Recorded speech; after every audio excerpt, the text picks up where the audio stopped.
Hey guys, Jack here, and welcome back to another Football Day in Review.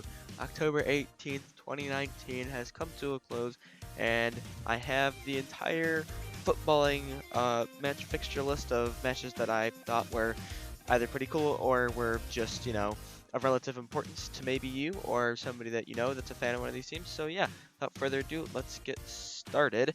There's actually a La Liga game today. It was Granada versus Osasuna, which Granada ran out 1-0 winners. The Domingos Duarte goal, and a little bit of a misery compiler there at the end, as Osasuna's friend Merida did get himself sent off in the 92nd minute. So surprisingly, Granada are now up to second place. Some stats about the game: there's 56% possession, 4 shots on target from 9 for Granada. There were 29 combined fouls, 17 for Osasuna, as well as 6 yellows overall. So quite a dirty game on both sides, but mainly Osasuna, as they did get 17 fouls. And now we move on to the Bundesliga. You're going to see a little bit of a pattern here. There's one match in a bunch of these divisions, and this is another case of that. Eintracht Frankfurt beating out Bayer Leverkusen by 3-0. 3-0. That is not even close a game at all. Gonzalo Paciencia got 2 goals, one of which was a penalty, and then Bas Dost, the infamous man who said he scored a lot of shit goals, has come in and scored for Eintracht Frankfurt. Some stats about the game: Bayer Leverkusen had 66% possession, as well as 10 shots on goal from 19 attempts, but Frederick Runo, the Danish goalkeeper for Eintracht Frankfurt, did make 10 saves, obviously from the 10 shots on target. So really, it was a masterclass from both Paciencia and Frederick Runo. So now Frankfurt remain in 7th, as well as Leverkusen are in 8th, but only on goal difference. And now we move on to Ligue 1, or Ligue 1, however you Frenchies pronounce it.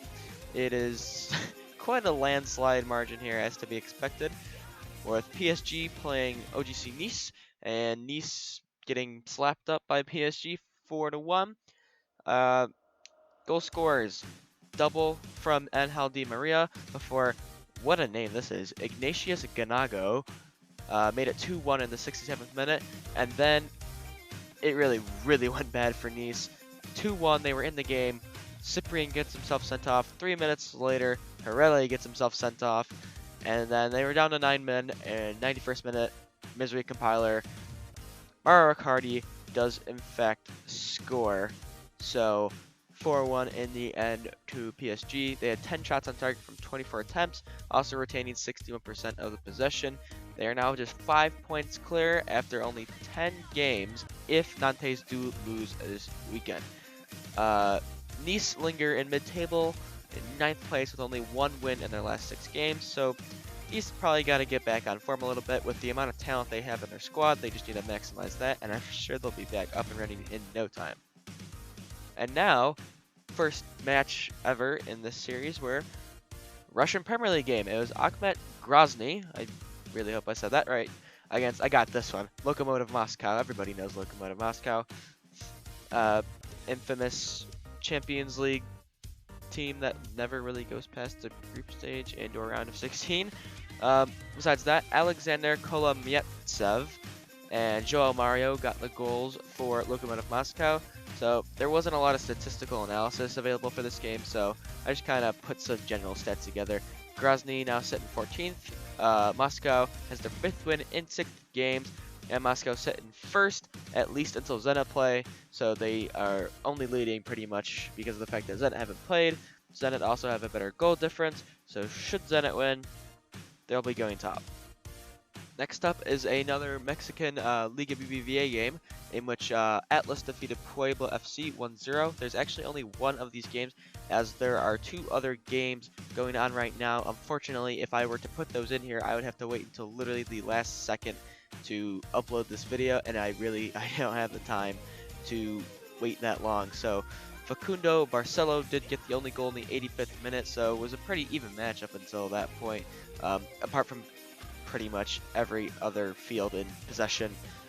But shots, surprisingly, were actually quite even. Puebla had 17 shots with 4 on target despite only having 38% of the possession, while Atlas had 14 shots with 5 on target, but at the end of the day, they did have that goal that went in. So now Atlas sit in 5th while Puebla are struggling, actually very near the relegation zone, down in 16th position. And we see the return of a former Premier League team from last season, the one team out of the 3 that I really was hoping would stay up. Unfortunately, they just couldn't do it. Cardiff City got a 1-1 draw versus Sheffield Wednesday in the championship. The goals coming from Borner and Lee Tomlin. Sheffield Wednesday now sit in 6th place, while Cardiff struggle in mid-table mediocrity in 11th. Sheffield had 12 shots to 5 on target. Cardiff had 14 with 4 on target. There were 33 total fouls, 33 of them with 3 yellow cards, all for Sheffield Wednesday. And now, also for the first time in this series, Chinese Super League games. FC Shenzhen lost out to Guangzhou Evergrande 3-2. Defending seems to not be an existent thing in the Chinese Super League, as you know, most of the major big money signings are all attackers. Elkison did get a brace in the 15th and 52nd minute. Interesting little thing about him, he's actually converted to the Chinese nationality and plays for the Chinese national team now under a different name. I'm not sure what that name is, but I'll try and find it. Might put it in the description. I'll probably put it in the description. But anyway, Paulinho, for some reason still playing at Guangzhou, scored in the 19th minute, and then John Mary, very bland, boring name there, scored in the 39th and 95th minute. So Evergrande managed 13 shots with 7 on target, while Shenzhen had 17 shots with 4 on target. There are 41 total fouls. Record-setting amount of fouls for this series, with 5 total yellow cards. And I thought the South American games were rough. 41 fouls in the Chinese Super League in a single match. That's almost a half of fouls. Think about all the time they had on.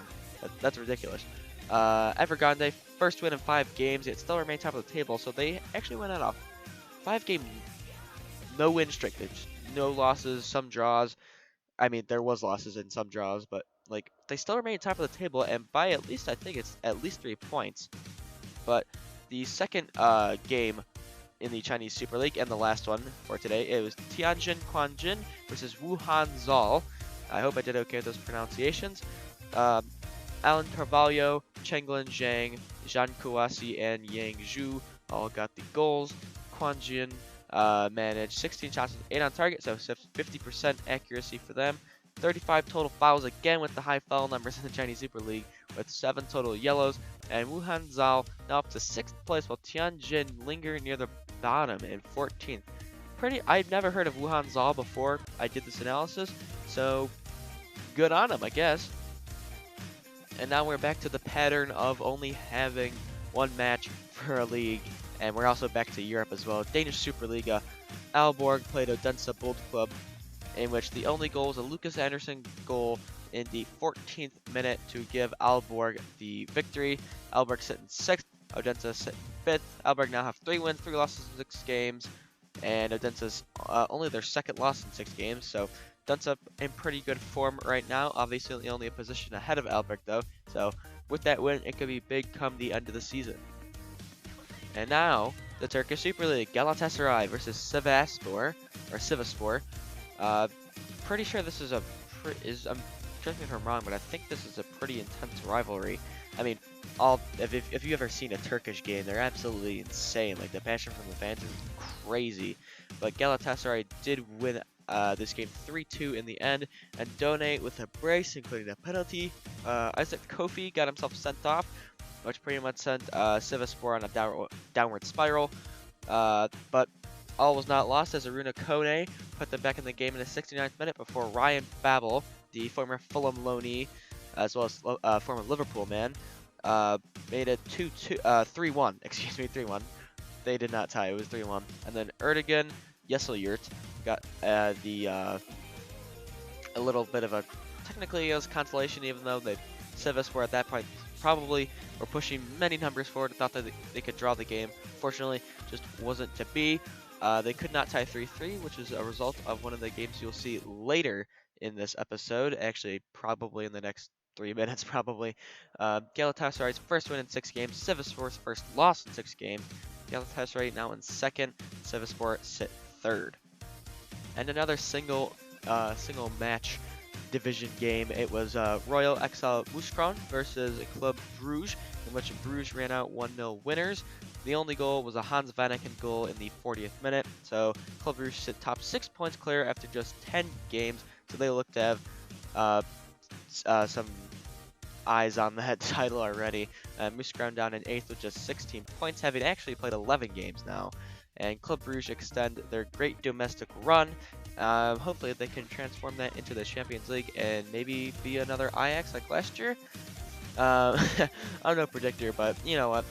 Onto the Australian A-League, in which Western Sydney Wanderers went out 2-1 victors over Melbourne Victory. The season actually just started. Keanu Bacchus and Alexander Meyer, as well as Ola Toivonen, got the goals. If you remember Ola Toivonen, he's a Swedish. Is he former Swedish? I don't know if he retired from international duty, but he is a Swedish player. He scored a pen in the 72nd minute. 29 combined shots the whole game, only 7 reached the target. There were also 28 fouls with 5 yellow cards combined, and Wanderers now sit top after just 2 games, taking 6 points from those 2 games. And now, as I promised, the 3-all draw between River Plate and Arsenal de Sarandi. Also, if I pronounced that right. So this is quite an interesting game. Ezekiel POV kicked off the scoring in the 10th minute before Juan Cruz Keprov, what a name that is, made it another goal in the 31st minute. And then Ignacio Skoko got a brace, and as well as Nicolas Jimenez and Fernando Torrent, unfortunately turning the ball into his own net, which made the game actually 3-3 in the 87th minute. So that was a little bit heartbreaking. River Plate set third, while Arsenal de Sarandi are in 5th. 19 shots for River Plate with 6 on target, 16 shots for Arsenal with 5 on target, and River Plate have only lost once in 6 games, with 4 wins and 1 draw being their other results. And now, the final game of the day, it was Racing Club Argentina versus Boca Juniors, in which Racing Club Argentina ran out 1-0 winners, probably against the flow of play. However, Boca Juniors had 15 shots with only 2 on target. Federico Zarraco got the 27th minute go-ahead goal, and there were 35 total fouls. See, South America still doesn't do quite as good as 41 fouls, but you know, if they get up there. 5 yellow cards combined.